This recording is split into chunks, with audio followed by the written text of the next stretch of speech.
Hello and welcome to the EDHRECast. My name is Joey Schultz and I'm joined as always by my fantastic co-hosts. Up first, he might hit me with a might token. It's Matt Morgan. Joey, did you know that Dolly Parton came out with her own diet? No, I'm delighted. Yeah, it really made my friend Joe lean. Wow. Oh, well, so wait, my name is Joe. Are you referring to, am I Jolene? Am I Jolene? You could be. If you get on the diet, you could be Joe Lean. Or Lean Joe. Wow. I have learned things today, including stuff I didn't know about myself. The problem is you have to work from 9 to 5. Oh, that's no good. Maybe I won't sign up for this after all. All right. Up next, he won't proliferate, but he will amateurliferate. It's Dana Roach. That was a great joke, Mac, and I appreciate the little bit of humor here. I had a rough day. I found out I'm colorblind. Oh, no. The news just came out of the purple. I was not ready for it at all. Stop. Oh, no. Wow. Oh, clever. I read that joke from the back of your hand.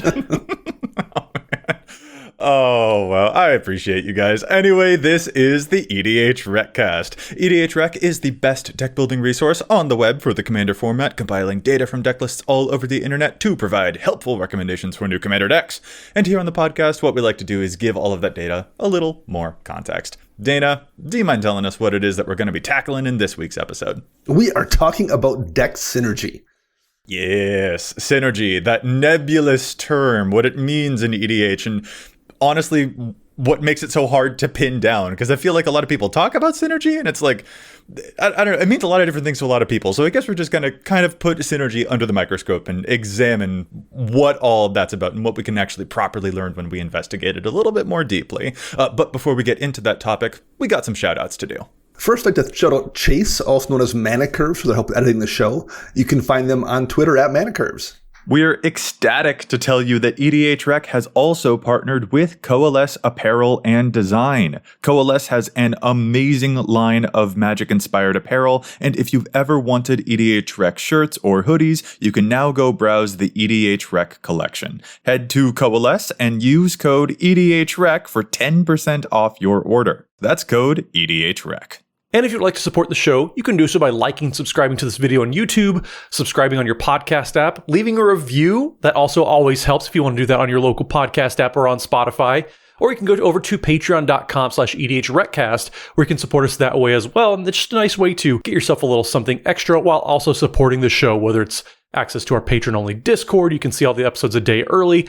All of that and more over at patreon.com/EDHRECast, including the weekly shout out. So this week, we're going to give a very special shout out to Kelsey Ito. We see that you made your way over to Patreon and subscribed, and we just definitely appreciate the support. So Kelsey Ito, thank you so much for your support. We definitely appreciate it. I see what you were doing there, Matt. You were finding a much more subtle dad joke for the Patreon shout out, but you were still getting it in there. I spotted it. I see what you're up to, sir. None of this escapes me. I feel so Kelseen right now with my jokes. No, Kelseen that's the other command. Yes, I know what I did. Don't you worry. Yeah, the Mardu experience. You don't have to explain my joke to me. But it's funnier when you explain the joke, Matt. All right, let's get into our topic. We are talking about synergy and just how complicated it can sometimes be in the ways that it makes Commander games sometimes a bit more nebulous. It's kind of an abstract situation, and we kind of want to concretize it in any ways that we can because it's difficult to pin down. Dana, you had actually proposed this as a topic, so how about we pass things right off to you and we just start off with whatever's on your mind when it comes to Commander and synergy. Sure. So the thing that kind of brought this up to me initially is the never-ending power level conversation we kind of get in Commander, where you're just trying to figure out what the best way to have that conversation is about how strong your deck is before you begin a pod with strangers. And the one thing that I've really noticed that makes it most difficult, at least for me, to evaluate my deck's power level is how much synergy is in the deck. So you can take a deck with a pile of fairly innocuous cards, and that deck might look like it's relatively benign in terms of power level, or at least look like it's the same power level as someone else's, pile of similarly powered cards. But the way those cards work together can vastly increase how powerful and effective that deck is compared to that other deck of similar cards. And that's what makes it, I think, particularly if you're like an entrenched player who has been, who has decks that are old, or at the very least has decks that are filled with cards that really well how they work. Your decks tend to be very synergistic in a way that like maybe a new player's decks aren't, just by virtue of experience. So that's where things get really challenging, I think. This deck is a pile of cards, but it's much more powerful than it might look like, and it's easy to make that mistake when you're talking about power level. Yeah, I mean, it's like there are a lot of very fantastic, individually powerful cards out there. Your Consecrated Sphinxes, your Elish Norns, your all of those. But no one makes a deck that is just consisting of those, Like, it's rare for you to see a deck list and all it is just a bunch of the $20 or $50 cards that are in the format. Like, we all know that we need some of those commons and those uncommons that are doing slight little harmony things within the deck list. And if you look over a deck list online and you see a bunch of those $20 or $50 cards, you might be led to believe that therefore that deck is like uber mega powerful. But in practice, it might not actually be that way at all. Like you were saying, it could easily be the case that like a $25 deck or a $50 deck can totally trounce a deck that costs like $600 or $700 or $800 just because of the way that those cards all actually interact together, as opposed to cards that are just individual standalone powerhouses. Right. And I think particularly the amount of cards we get these days even makes that more of a factor than it once was. You mentioned Consecrated Sphinx. There's no card that's came out that does really like what Consecrated Sphinx does that's stronger than Consecrated Sphinx. That card is just as much of a bomb as it was today as it was 6 or 7 years ago. But those little like not exciting pieces that interact with one another, there's been a ton of those that have came out that are better than the previous non-interactive pieces. And so like your deck that's built around a particular theme or synergy just works, I think, way better than it once did compared to a pile of good cards 5 or 6 years ago. And I ran into this fairly recently. When I first built my Enchantress deck, which is a Sigarda Host of Hurons deck, way back in like Return to Ravnica era block. So we're talking like 8-ish years ago or so. It's one of the first decks I built. And I remember running into someone at my LGS that also had a Sigarda deck that was kind of a Goodstuff deck. It was just running like basically any good white or green creature in the deck. There was no real plan other than to ramp and play big beaters. And my deck definitely felt outclassed compared to that Sigarda deck filled with the Sun Titans and the Avenger of Zendikars of the world.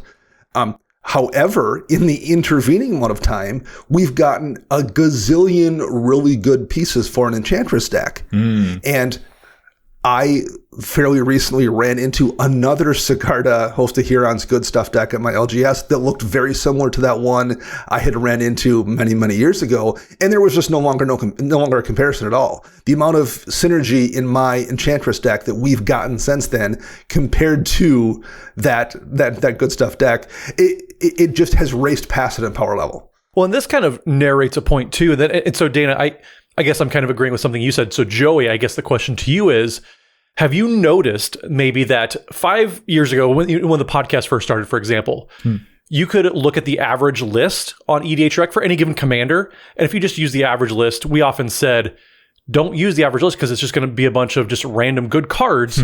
But to Dana's point, if you did that now, the average deck list is going to be much more refined for the average commander than it was significantly, a few years ago. So, Joey, have you noticed that at all in just your general researchings on EDHREC? That is an interesting and a tough question to answer.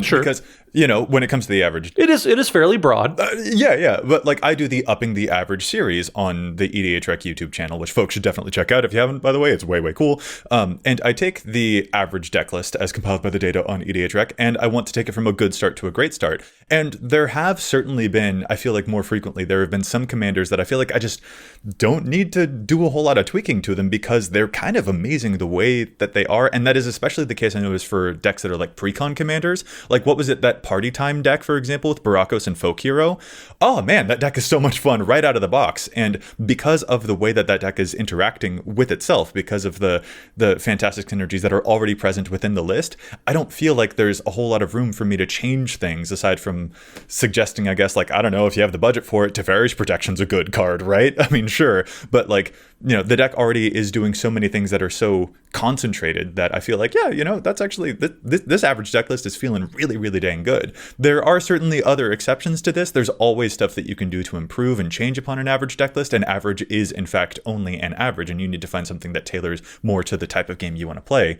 But overall, probably the answer is yes. At the very least, I feel it most when it comes with the pre-con situation. I feel like I sense it there more than anything, but I don't know if that's a proper answer to your question. Yeah, I definitely think, at least in personal experience, I definitely feel like out in the wild, I run into decks that are focused around a plan or a theme way more than I once did. I mean, it was probably like when I first was playing Commander, again, we're talking 8-ish years ago, it was probably maybe even a 50-50 split between like a deck that was just a commander and a bunch of, you know, really good cards that were shuffled in, and it was just trying to win via outvaluing you with a bunch of beaters or something, versus a deck that was built around doing a specific thing. I would say today, I mean, it's 90-10. It's, you know, way more often than not, the person's deck is trying to do a specific thing, and almost all the cards in the deck are geared around doing that thing. Yeah, and this kind of goes back to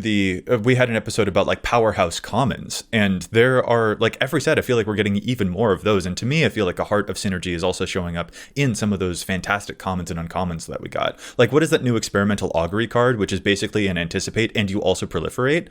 Like, yeah, that's going to be way cool. I absolutely love that thing, and the more of those types of commons that we have that can fit into certain strategies, if it's infect or +1 counters or whatever, like I feel like that is what allows for these synergies to blossom even further, because they're happening at all rarities now. So to throw something to you guys that we talked about previously, like Matt, is that something you've run into where you found it's kind of tricky to judge power level because your decks are so synergistic now compared to how they were? So like the collection of cards you have performs better than the individual cards would make you indicate they would. I think so, but that's also partly because that's where I've gotten to with my deck building lately. I've gotten away from throwing in a bunch of just, okay, here's just good cards in these colors, and I've tried to build more around a theme or a certain strategy. So yes, they've synergized a little bit well as far as just they work better with each other than they would in the typical deck, but it's almost kind of by intent. So I don't know if that's really a good a good answer, because I've definitely been mindful about that specifically. So yeah, I guess. That's the thing about this, right? Like, this is a surprisingly difficult idea, I think, to like actually pin down. Like, I feel like the basic idea of like, oh, synergy is that we don't just want a 2 + 3 = 5. With a synergy, we want it to be 2 × 3 = 6. Like, we want the value that our creatures are providing to become exponential, and they compound upon each other and all of that. But like, it's surprisingly weird to pin that down, and I think it's precisely because of the way that synergy works. Like, you can identify an individually powerful card by just looking at it, but when you look at like one random common, one random elf, for example, on its own, it's not going to look that great, and it's always within the context of so many other things that those synergies finally start to actually reveal themselves to you. And so this, like, I don't know, this feels like a surprisingly difficult thing to discuss and, of course, to evaluate. So for me, Dana, at least the answer is yes. I absolutely find it hard to communicate, yeah, here's what the deck usually does versus here's what the deck can do sometimes. And those synergies might not happen all of the time. I might not have the 1 + 1 counter becomes 5, becomes a billion or whatever. That can happen in a deck. And so I'm tempted to say, here's something that the deck can do when I'm discussing power level. But it doesn't always do that. So I don't want to be disingenuous either way. And that's what makes it hard for me. It's very much that analogy about how like the single stick is easy to break, but like a bundle of sticks together is much more difficult. Because those things, like the more of those little tiny single sticks you add to the bundle, the stronger it gets. And that's a very difficult thing to kind of, first of all, be aware of how many you've added. And second of all, be aware of like just how strong to continue the metaphor, the bundle has gotten. One card we talk about a lot is Liquid Metal Torque. I think we've all put that in a bunch of decks and have a bunch of stories about like situations where liquid metal torque has changed an outcome of the game because it's let you turn something into an artifact or enchantment and blow it up in a way you couldn't normally have or whatever. You know, say you have something that gives hexproof to artifacts, it's let you change something into an artifact. So like that's a hidden synergy kind of that you've added to your deck that's made it slightly better. And like once you add half a dozen of those kind of things, hey, now a bunch of us are going to add Mycosynth Gardens to decks that let you make a copy, let you turn that into a copy of an artifact. That's a useful card, but now that's going to synergize with Liquid Metal Torque because you're going to be able to turn something into an artifact that wasn't and copy with Mycosynth Gardens. And we're going to be telling stories about that card for the next year, which isn't necessarily backbreaking, but like there's two things right there that synergize together and on their own are very useful. And like those are going to add up to make a deck stronger in a way that's not readily apparent on paper. Well, and that narrates a really good point that Joey kind of hinted at. It used to be Elf Ball, for example, was a very synergistic strategy where it was all, and just decks built around a specific creature type in general were kind of the poster children for this effect where every card kind of builds upon itself. But like you said, Dana, now we're getting so many cards that play well with so many other cards. So it's just a density thing at this point, it feels, where there's so many different options out there that you can kind of build. Even if you're not playing within that certain keyword, there's stuff to support that keyword too. Yeah, it very much feels like the different, like once upon a time, I felt like, oh, that deck was really strong because it had a Consecrated Sphinx in it. And today I feel like, oh, that deck's strong because it has a bunch of these micro interactions that all constantly work together to make the deck better. Yeah, very much. And for me, like, for me it feels like these small little edges that all add up with each other. So as an example of this, for example, I have my Conrad the Grim list, which I absolutely love him, and it's the small decisions that can really accumulate a whole lot of value over time with that one.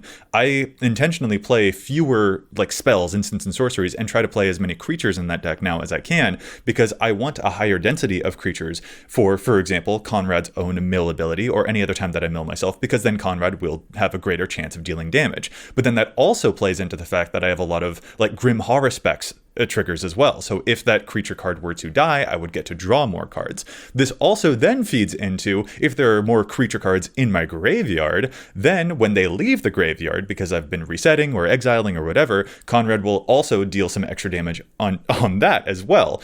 And potentially if their creature within enters the battlefield effect, I have some mass reanimation things in there too. So more creatures also means potentially more ETB effects when I play, for example, a Living Death. So just the presence of a single creature card has a whole bunch of those small micro interactions, and it's all down to whether or not I chose to play some random creature versus a very powerful spell. And that's where it begins to be a difficult thing. Like, do I want to play the super big, awesome, splashy, amazing new mythic sorcery that they just made? Yeah, probably. But the reality is that in some cases, a random common mana dork creature that I put into that card slot could be better for a lot of the cards in that deck instead. And that's where it becomes a very difficult choice to make when you're trying to pin this stuff down during deck building. Difficult choice to make and difficult choice to evaluate when you're trying to figure out how strong your deck is, or at least trying to explain to other people, or even have them evaluate it. Oh, particularly if they're a newer player. Like that's where it gets tricky. You can hand someone a deck list, or even hand them your entire deck to look at, and if they're a newer player, that might look like a big pile of random garbage to them. When in reality, those micro interactions make it much stronger than is readily apparent. One other place I've kind of really noticed this pop up is in regards to planeswalkers.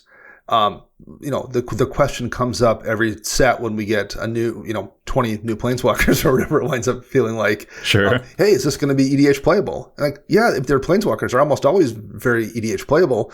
But once upon a time when we only had a few planeswalkers and they were kind of novel and they were new and people were building less synergistic decks, I routinely just encountered planeswalkers that had nothing to do with like what the deck's theme or plan was. Even if someone had a deck built around a theme, you'd also like run into a Chandra or run into a Sorin or something that was in their deck because it was just good. Today, I see way less of that as well. I almost exclusively tend to see planeswalkers in a deck that are doing something the deck is doing.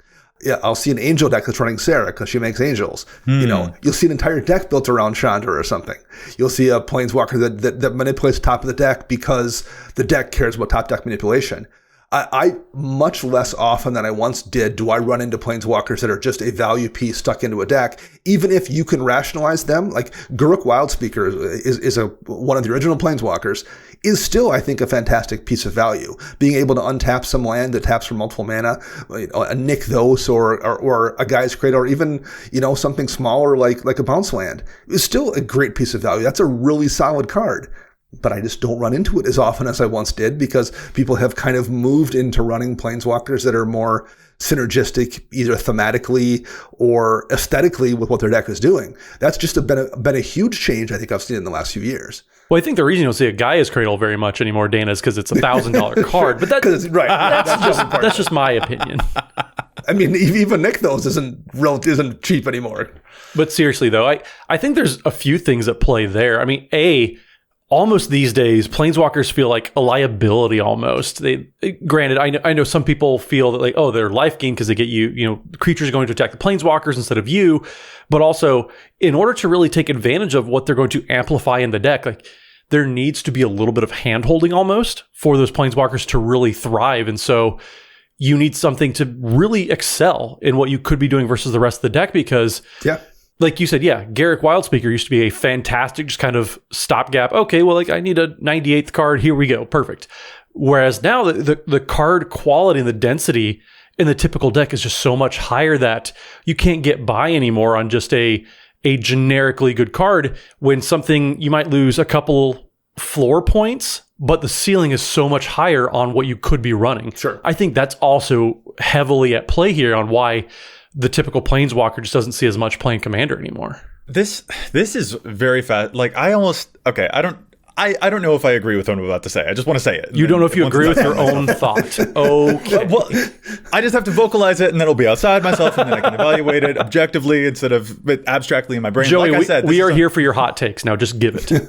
Oh, it's not a hot take. I guess like for me, I feel like one of the things that maybe Dana is hinting at here, and something that I might be like subscribing onto now, is that it feels like we have reached some end of a quote good stuff era, and planeswalkers are certainly a big example of that because I think a planeswalker is a classic example of a card where not every single ability might be the most relevant thing for your deck. And it does feel to me that to play a planeswalker, I would need every single one of its effects to be relevant at kind of any time, because otherwise it feels like I'm only getting a third as much value out of this thing as I should be. And like legit, I think one of the only times that I can remember putting a planeswalker into a recent deck of mine is the new Tyvar Jubilant Brawler for my Babala Saga deck, which is great, but it's because every single one of those effects that planeswalker has is going to be relevant. It allows me to tap my activated abilities as soon as I play Babala Saga. It can untap Babala Saga with its +1 effect, and it can mill and retrieve cards out of my graveyard with its minus effect. Every single one of those is relevant. But if the -2 effect was something completely different, like, oh, your creatures get +1 or whatever, I would not want to play that card. I wouldn't feel like it was necessary. And that is an interesting thing to observe about deck building, is that I feel like I need every single part of the buffalo of the card to be relevant to the thing that my deck is doing. And planeswalkers are just a big example of a case where it's easy to see the individual parts of the buffalo that you might use. I don't know if this metaphor tracks. See, Matt, this is why I said I had to say it before I know if I agree with it. Does any of this track with you, though? I'm getting a little lost on it, but I'm sure there's a nugget of wisdom somewhere there, yes. I do like the point about the kind of end of the good stuff era. And I think we can maybe circle back around that to talk about it some more after we end the first half of the show and move on to challenge the stats. We use all parts of the segue. You guys are magical. I will never get a segue into the podcast segments ever again, apparently. But yes, we can get back to talking about that idea after we do some challenging of the stats. So let's take a quick break for that. You guys.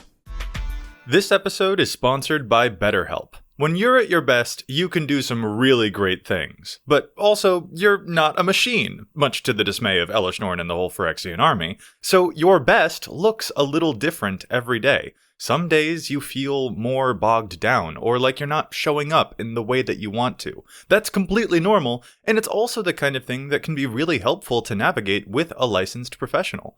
And maybe this goes without saying, but therapy isn't just for dealing with big dramatic life events, you know? I think therapy is helpful in tons of ways, like helping you understand yourself better or developing a better sense of how to set your boundaries. Working with a therapist can get you closer to being the you that you want to be, not the you that the Phyrexian hordes want you to be. If you're thinking of giving therapy a try, BetterHelp is a great option. It's convenient, flexible, affordable, and entirely online. If you want to live a more empowered life, therapy can get you there. Visit betterhelp.com/EDH today to get 10% off your first month. That's BetterHelp, HELP.com/EDH.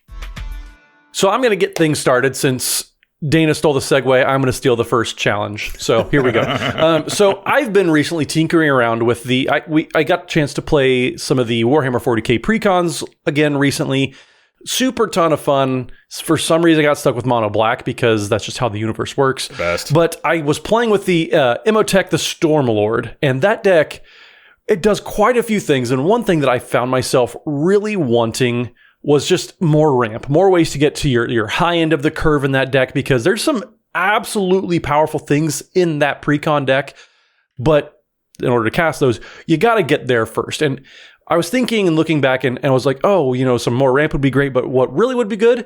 A Jet Medallion. Sure, yeah. But then I realized, Jet Medallion's expensive. It's a $25 card. I don't want to spend that much on a precon when I could just get another precon for almost that price. So one card I did start leaning towards, though, is Bontu's Monument in the card. And Bontu's Monument, I don't have to tell you to be playing this card. It's already fantastic if you're playing black decks with creatures in it. It's 3 mana for a legendary artifact that says black creatures you cast cost 1 less to cast. And whenever you cast a creature spell, each opponent loses 1 life and you gain 1 life. So in the typical Imhotep Stormlord deck, there's a lot of artifacts, a lot of creatures, but the typical deck is playing almost 30 creatures. So when you're able to reduce the cost on a third of your deck, you're going to get a huge impact out of that, more than a charcoal diamond, more than any typical tap to add 1 mana type of mana rock that you're playing, because you're able to use that on multiple spells every single turn, which just kind of chains everything together. I'm not currently seeing Bontu's Monument on the page at all. It's such a powerful card. You're getting some life gain worked in there too. And compared to the typical mana rock that you're seeing in the deck, I just think that Bontu's Monument is a fantastic add because the upside is there. If you can't afford a Jet Medallion, this is a fantastic substitute. Much cheaper. It came in a recent precon with the Dominaria Dominaria United, those ones, pre-constructed decks. So if you need some sort of cheap mana rock that's going to get you a little bit of upside, you're going to synergize well with all the creatures that are in the deck, Bontu's Monument is a fantastic ad that you're not seeing on the page at all. Matt, you're playing mono black. This warms my necromantic heart so much to hear. I'm so happy. I was turning things sideways, though. There's a lot of creatures. Fair enough. I'll move now to our listener submitted challenge this week, and it comes to us from superfan of the show, JJ Mickey. JJ wanted to point out a card that I'm pretty sure we've mentioned on a past episode, but it's still only showing up in about 2,000 decks or something like that, and it's the card Psychic Possession. Oh man, Psychic Possession. It's just good. I just really like it. Psychic Possession is an aura that Dana introduced me to. You enchant it to another player. You'll skip your draw step, but whenever that player draws a card, so will you. So if your opponent is out there doing, for example, Consecrated Sphinx things, it'll definitely get very, very fun. JJ points out that Taigam Sidisi's hand is one of the commanders that is playing this card most of all. About 42% of Taigam decks are playing Psychic Possession because Taigam already makes you skip your draw step, so this is just going to be free extra card advantage. But the challenge that JJ wanted to put forward is that it belongs in more than just Taigam decks. For example, a commander like Xyrus, the Writhing Storm, which also makes your opponents draw a lot of extra cards, will give you even more card draw from this thing. Psychic Possession is just such a cool card, and I don't like that it's only showing up in about 2,000 decks right now. This is a neat piece of work that will really make your opponents second guess how much card advantage they want want to play when you are benefiting from it so much. Like, how are they going to cast a Brainstorm when you've got a Psychic Possession on them, you know? So definitely give this card a look. And JJ, thank you so much for bringing it back to challenge the stats. Well, my challenge this week is for Ivy Gleeful Spell Thief decks. Ivy, for those that don't remember, is a 2-mana fairy rogue in Simic colors. Whenever a player casts a spell that targets only a single creature other than Ivy Gleeful Spell Thief, you may copy that spell and the copy targets Ivy. I don't even necessarily know if this challenge is that amazing in terms of like generating mana, because you're already in Simic colors. You just have all of the mana already. But I ran into an Ivy Gleeful Spell Thief Aura deck this week that was playing Jaheira, Friend of the Forest, which lets you tap tokens to create mana. And man, did it feel insane to watch this person tap their auras sitting on all of their creatures, their token auras, for like 14 mana in a single turn.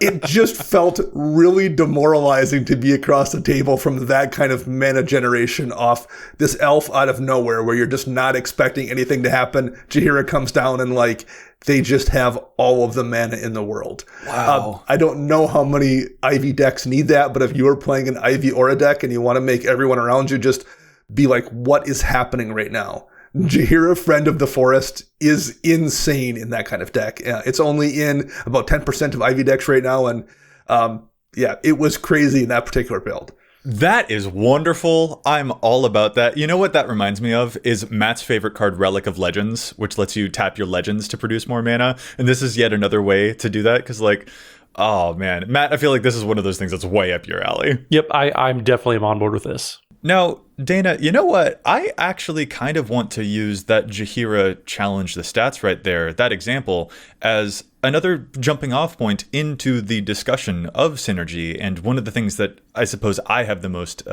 difficulty with when it comes to this. So you just named a synergy that allows all of the tokens that Ivy makes to help you by creating a bunch of extra mana. And I'm still a little bit gagged and gooped about this. Like, that's really, really cool.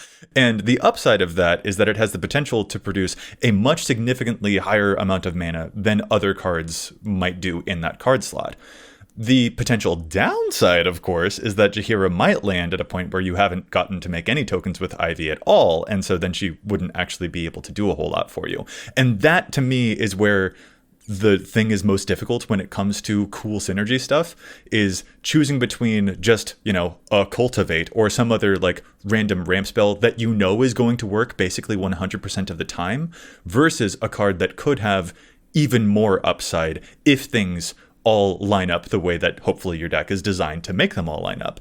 That, to me, is the crux of it, is like, how do I find what goes into my choice about which of those I'll run in that card slot to like get the security of knowing whether it's going to happen, or the synergy of something bombastic that is even more than I could have dreamed if all goes well. And I don't know, I guess I wanted to open the floor to what informs your choices for that, if you have a process or if it's just gut feeling, or I don't know, however you all go about that. I mean, I would probably argue that it's almost, to steal this phrase from Dana, it's more art than science at this point. It's more testing things out, getting a feel for it. Sometimes you all know how much I hate gold fishing, but just checking and just kind of building a mock scenario with a couple other decks and checking it out. But there's no tried and true way, at least in my experience, for how to pull this off and how to find that answer. It's go with it.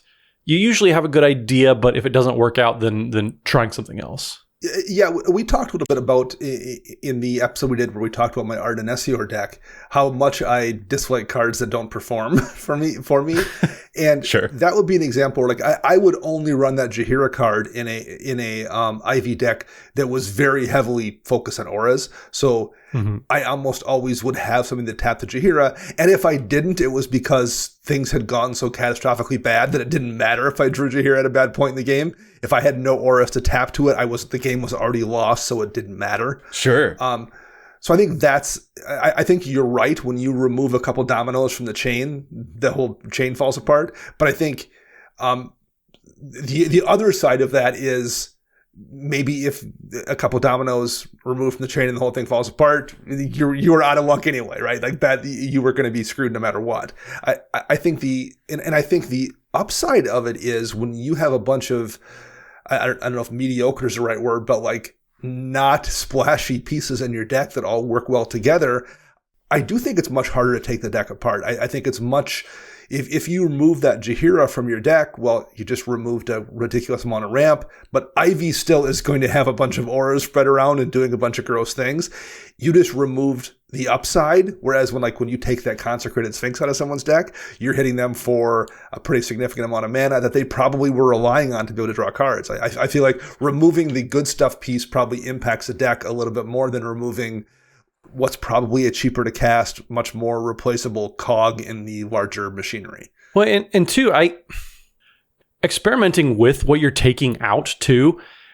Dana, I know that you recently made a joke about how if a card disappoints you, you send it to the firing squad, basically. Right. Making sure you're not gets benched. It gets benched, whatever you want to call it. Making sure you're not giving up on cards until you've at least gotten to see them a couple times too. Yes, there's always going to be that catastrophic. No card was going to get me out of the situation, but this card's getting the blame for it. You want to make sure you're not evaluating your entire process on one scenario where it was a no-win situation to begin with. That's one thing I've seen players do before. And I guess general deck building advice is don't let the worst situation you can dream of be the basis for how you're judging cards in your deck. Sure.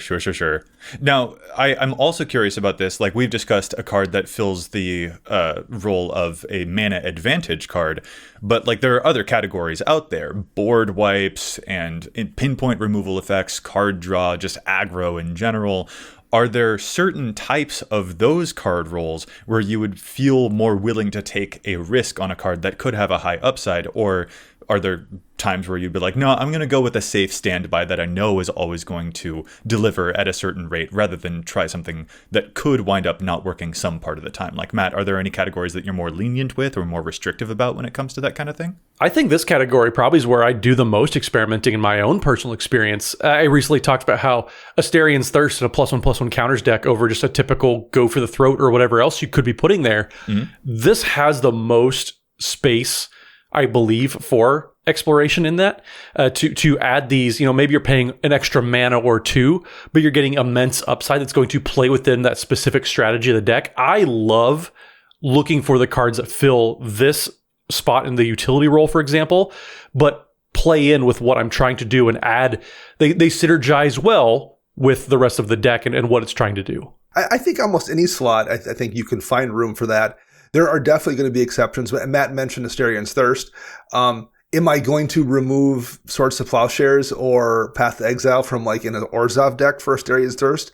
Probably not. But you know what I will remove? That third or fourth piece of removal that I would otherwise run, that, Hero's Downfall or Dismember or something that you're like, that's just a genuinely excellent piece of creature removal. But Astarion's Thirst has got more upside in my deck. So like that's where you're gonna pull out those like third or fourth tier cards, I think, to put in the ones that synergize. There's a couple that just I think are kind of irreplaceable because they are so crazy busted. But I think there's room for that kind of thing everywhere. There's, I am not shy about how much I love Night's Whisper. It's a great card. One of my favorite things to do in a deck is pay 2 life and draw 2 cards. Yeah. But if I'm playing like a Rakdos Treasure deck, like my Jerry deck, I will absolutely pull out Night's Whisper and have pulled out Night's Whisper for some of those red draw kind of spells that make treasures. Sure. Yeah, because that is its own version of a feedback. And I've seen you chain those things together so brilliantly in that deck, and it's not annoying at all, I promise. It's very, very good, and you've got the artifacts entering, and that causes... it's absolutely great. So that absolutely makes a lot of sense. And this is the thing that I'm trying to find my balances on, because I have felt lately that I want to play more of those cards that are situationally good, but do produce just a back-breaking swing if and when the situation arises. To linger on +1 counters for a little bit, for example, the card Selfless Squire, that one doesn't always work. That's the 4-mana 1/1. When it enters, you prevent all combat damage that would be dealt to you, and when you prevent damage, it gets a bunch of +1 counters. And like, my +1 counter deck is usually kind of the beat down itself, so it's not always being attacked. So I've taken that card out over time, and every time I look at my maybe board, I'm just like, but I miss you. But I miss you. I mean, Matt, you like clever fogs. Like, I'm sure you've got to feel that. And like, it isn't always good. There were plenty of games where that card didn't do anything in my hand. But I do kind of still miss the games where like this could be exactly the thing that I need to do a huge blowout. And it has synergy with the rest of the deck doing all those +1 counter things. So like, how do I decide between just a fog or a removal spell or I don't know, some easy thing that I know is going to work 100% of the time versus this one very specific case that could work really great in these certain scenarios. And it's hard to choose between those is all I'm saying. Yeah, I've had tons of opportunities to make this, well, is it a this or is it a that type of situation? I know when we recently played all together, my Omnath Locus of Rage deck, I won because I had a Traverse the Outlands in there. And any other ramp spell, like I used to play Sky Shroud Claim, for example, or any number of other high mana cards, but Traverse the Outlands, that synergizes well with me typically having a board full of very large creatures, so I'm able to get exactly that many lands, which then kind of blew up. So Traverse the Outlands, being able to grab more lands because it had that upside and that synergistic kind of relationship with my commander, I was able to win the game because that had just enough lining up over the card that it replaced where, yeah, it was just a little bit more explosive. Maybe like you said, Joey, it didn't have the higher floor because sometimes Traverse the Outlands just does nothing. But when it does something, it does a lot. And that often makes it worth, at least in this specific situation, makes it worth running for me in that deck. The one thing I've kind of found I've done here is those kind of synergistic cards, they tend to make me want to run more of a specific effect than I might normally run too. If I'm playing a green +1 counters deck or something, Inspiring Call is a very solid card, but I'm probably not going to replace Heroic Intervention with it because that card's insane. But but normally I wouldn't run two of those effects because I just don't have enough room for it. Well, Inspiring Call is so good in a +1 counter deck, I might not replace Heroic Intervention, but I would probably run both and do in my one green +1 counters deck. So like that's one of the things I've noticed those kind of synergistic things tend to make me do, as they make me want to run more of the thing than maybe necessarily just replacing the thing. Okay. Yeah, I can see that. It has a different demand on the density of certain categories in your deck than you are usually used to. I can see that opening up the floor quite a bit. Although even that is still difficult. Like, when I look at any card, I'm like, oh, why not both? And then I see that my deck list has 120 cards in it. And I'm just like, how do I choose? How many of us have finished all our deck changes from the Phyrexia LV1 set yet? None of us. Right? There's a lot of demands on slots and decks these days for sure. Yes. And Dana, that will also still be true in like 3 weeks from now because I still won't know. When the next set comes out. Right. Yeah. Right. Yeah. But yeah, for me, the thing when it comes to this nebulous thing called synergy, I find myself most caught between like my willingness to take a leap of faith, quote unquote. And it comes to some of these choices between like a thing that I know is going to deliver versus a thing that could deliver, but might not always. So in my, again, I guess I'm still lingering on +1 counters deck, I have absolutely used cards like Rhystic Study and Sylvan Library because I know for sure that those are some of the best card advantage things that I could use to consistently make sure that I am drawing some cards.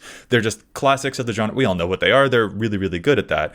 But there are some other cards. For example, there's the card Blood Tracker, which is a vampire creature that when it leaves the battlefield, if it had counters on it, you draw that many cards. And I'm sitting here like, that has the potential to draw me like 10 cards though. And I'm kind of feeling myself pulled back more towards those big and splashy type of things as opposed to the Old Faithfuls, as opposed to the Sylvan Libraries, which it's just like trying to balance, can I pull that kind of thing off? And that would be very exciting. So I'm torn between, do I use these cards that will facilitate the deck doing a thing at all versus these cards that are big and splashy and that make me really love the deck in the first place. And that is the choice for me. That for me is the problem of synergy, I guess, is like, I don't want to play those good stuff cards because of a potential to do something great, but also those cards that have the greatest amount of potential could also fall flat on their face sometimes.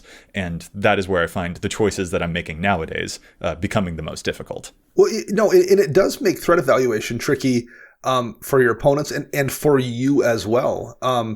we had a game on stream, EDHRECast. Twitch.tv/EDHRECast for you, Dana. Yes. There it is. Boom. Nailed it. With Craig Blanchett. In fairly early, and I think it was the first game, Craig dropped a Consecrated Sphinx. We keep talking about Consecrated Sphinx tonight.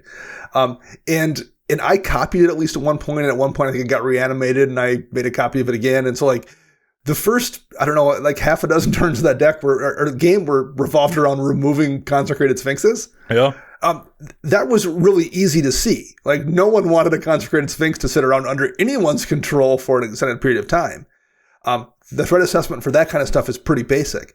It gets way more nebulous when you're dealing with some of the synergistic stuff, because it's just difficult, particularly if you don't know what that person's deck is, to figure out which one of those pieces is going to interact with which one of these pieces to cause you a giant problem one turn from now. Well, and I remember several times over and over again, I've seen people play an Atali, an attack, and reveal cards from your decks specifically, Dana, where they were flipping over these cards that were absolutely worthless to the average player because your cards only work with each other. Sure, right. Your cards get so specific when you're relying on a very synergistic deck that nobody cares to cast a bribery on you because they know that they're going to get a creature that has nothing to do with what they might be trying to do and just isn't going to be generically good enough that it's worth targeting you with those types of spells. Absolutely has happened. I have a good friend locally who I play quite a bit who has a Gonti Lord of Luxury deck. And he specifically, like, every game was like, I'm not targeting Dana with this. He just doesn't like that. No, he just has no interest in any of the garbage in my decks. So for sure, like that's an advantage too. Like, it makes much more difficult for people to take your pieces and have them be meaningful in their deck.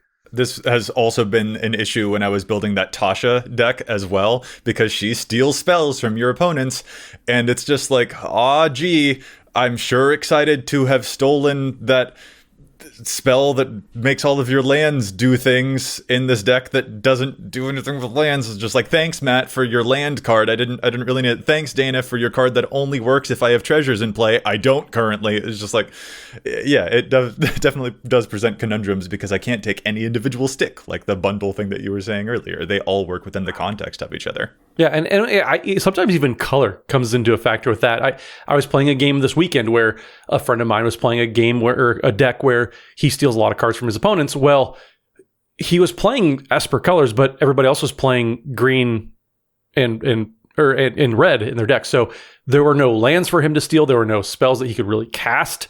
So it was just a bunch of stuff that, I'm going to not play this because it doesn't do anything for me. That often happens too, where, if you're trying to get stuff that's maybe you're just trying to get lands from your opponents, you can't even really use their lands. It just turns into a waste at that point. I think also, Dana, like you mentioned threat assessment, and I think it also becomes very difficult in games to, like, it makes it harder to notice what the threat properly is on board, but also, like, to convince other players what the problem is on board. And it's already difficult to convince another player what the true threat is, like, in general. But, like, those big and splashy cards, like if there's just a Sheoldred over on one side of the table, that's a very big, obvious effect that's doing stuff, and it's taking up all of the attention. And that makes it very difficult to be like, oh no, the real problem is that the Prosper player has a Valakut Exploration that might start doing stuff later. And, like, that card will probably explode later on in the game, but it's hard to, like, point at, like, oh no, that person has 2 enchantments in play, and that means big stuff could happen later that will be bigger than what Sheoldred is currently doing. And it's just hard to convey that in game. And the issue of synergy is good also. I don't know. A really good point to narrate, I think, that thought, Joey, is one of our moderators. So if you've ever watched the stream over at Twitch, Chris, who's one of our moderators for the Discord for our patrons, does a lot of stuff in the background, but every now and then he'll sit in on a game and play with us. And he has a Chisei deck that I like to joke that if you figure out what he's doing with that deck, it's already too late. Because all of the pieces, you look at the typical card in the deck and nothing really makes sense. You're like, okay, I don't know what that's supposed to be doing. But then once everything gets established and that synergy starts playing out before your eyes, then you realize, oh my gosh, that was the most important piece and we saw it the whole time. There are absolutely decks out there. I know, friend of the podcast, Andrew Cummings, a charge counter deck that is all about putting charge counters on different things is the most powerful deck that he has. And you see all these things sitting out there and they're just accruing and accruing. You're like, okay, what's the point? And then when you see the point, you're already dead. Yes, yeah. He had a grind clock in play for ages. That was the Kurkesh deck, right? Andrew's Kurkesh deck? Kurkesh, yep. And grind clock is like, it taps, it gets a counter, or it taps and it mills equal to the counter. Then you're like, yeah, okay. And then it turned out over the course of like the next 10 turns, like that card didn't draw any attention at all. And then like, oh yeah, no. Over the course of the next turns, that is the card that won the game. And it's precisely because we ignored it and we took for granted whether or not that card could be any good. And yeah, no. It turns out when you're doing stuff, even in the mono red Kurkesh deck, it does a lot of things. It was the most powerful thing it could have played. Even grind clock can be a win condition. Who knew? Yeah, absolutely. I guess, yeah, for me, I feel to kind of come back around to the whether or not it's the end of the good stuff era, I am at least feeling in my personal deck building that I am going to shy away from the old reliables and take more of the chances on the stuff that could produce a higher output, because I notice myself having more fun in those moments when they do happen.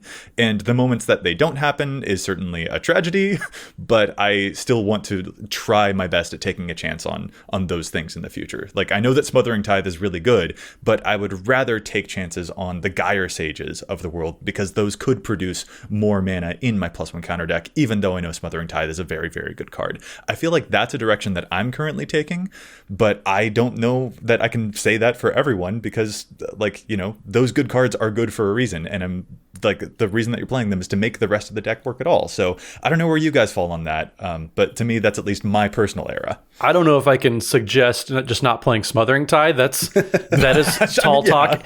I think that whatever you're doing, to whatever extreme, whether you're doing it just a little bit or you're doing it throughout your entire deck building process, yes, I believe that exploring synergy and cards that are going to align with that strategy you're trying to do in the deck, it should be something encouraged. I don't think you should abandon all, and please don't think that we're saying don't play good stuff cards, because that's not absolutely. We had a whole episode on that too. Yes. Oh, right. Many episodes ago, but finding those measured opportunities to find situations where, okay, I could not play Cyclonic Rift and I'm going to play Whelming Wave instead, because it's still going to be a one-sided board wipe, but it costs less mana. Stuff like that. There's situations where you can experiment and find ways to get away from maybe the staple of that certain situational card and find something else that's going to give you a little bit more upside, but you just have to do a little bit of digging. Well, to expand on Joey's point a little bit, which I agree with, I think the difference now is we've moved from a point where when you were running some of those synergies in your deck, you were doing it because you wanted a different experience. And I think it's now at the point where those synergies are just better than the alternative. Maybe not better than Smothering Tithe. Maybe that card is nuts. But I look back to go back to that Sigarda Enchantress deck of mine. When I built that deck, I was running a bunch of aura ramps. I was running none of the land ramp that you usually see in green. I was running all of the kind of wild growth effects that you put on lands, because I wanted to have as many enchantments and auras in the deck as possible. I was doing that because it was something I wanted for thematic purposes, even if it wasn't as powerful as the land ramp options. Today, when we've got half a dozen or more new enchantresses in Enchantress deck and things that synergize with enchantments, that's no longer the case, I don't think. I think running those thematic cards in that particular in that deck is more powerful than running a particular piece of land ramp. When that wild growth can suddenly draw you 5 cards and change multiple things in that deck. So I think that's kind of the point I've really taken away from this, is we've moved from the point where building thematically is something you just did because you wanted to do something interesting, to the point where in a whole lot of cases, it's actually stronger than the alternative. Well said. And yeah, and everyone's going to draw their line in a different place there, and all for good reasons. Like Matt, like you were saying, there's no one correct way to build any of these decks. So yes. Like, yeah, certainly hope it doesn't sound like we're saying, oh, good stuff is bad, actually, because that's super not the case. But it is interesting to find the cases where you're willing to take those leaps of faith. It's interesting to see what goes into those deck building decisions and how even the smallest choices of cards can have exponential value further down the line, and how much tinkering you have to do to try and do that. So yeah, it's interesting stuff. It's hard to quantify. It's one of those things that the EDHREC data can't always measure, but we do measure it in our hearts. Am I being cheesy enough, Matt? Is this working? You're getting there. You're getting there. You're doing pretty Gouda, but not cheesy enough. Excellent. All right. Well, I'm not allowed to segue into challenge of stats, but guys, am I allowed to segue to the closing of the episode? Is that a yes? I can't think of a cheese pun to make, so yeah. Yeah. Yes, you American. All right. That I feel like our podcast is like Swiss cheeses, and there's a hole, and we need to fill it with somebody that can think on their feet a little bit better than we can. That wasn't very sharp of either of you. So yeah, I think you need to wrap us up here. Yeah. Dip us in wax, ship us out, get nice. Yeah. All right. Listeners, we would love to hear. Bad. We'd love to hear your thoughts about all of this. We've really got off the rails. We'll call this episode to a close, but get in touch with us if you've got thoughts about synergy versus good stuff kind of situations like that. And fellas, if our listeners do want to get in touch with us, where is it that they can find us on the onlines? So you can find me on Twitter at Mathimus55. That's MATHIMUS55. And don't forget, we are streaming Wednesday evenings over at twitch.tv/EDHRECast. The guest list that we have on features some absolute monsters.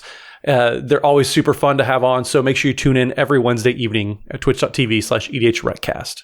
Oh, man. What about you, Dana? You can find me on Twitter at Dana Roach. You can hear me on my other podcast, CMDR Central, for at least a few more weeks. I'm writing for EDHREC and Commander's Herald, and you can find all of us together at patreon.com/EDHRECast. Oh, man. And I'm Joey Schultz. You can find me at Joseph M. Schultz, and you can find the cast at EDHRECast on all of the online socials as well. Plus, if you've got a question for us, you can contact us at EDHRECast@gmail.com. Our thanks go out once again to Chase, for assisting me with the post-production of the show. You can find them online at Mana Curves. And listeners, we'll be back at you next week with more data and insights. But until then, remember, EDHREC your deck before you wreck your deck.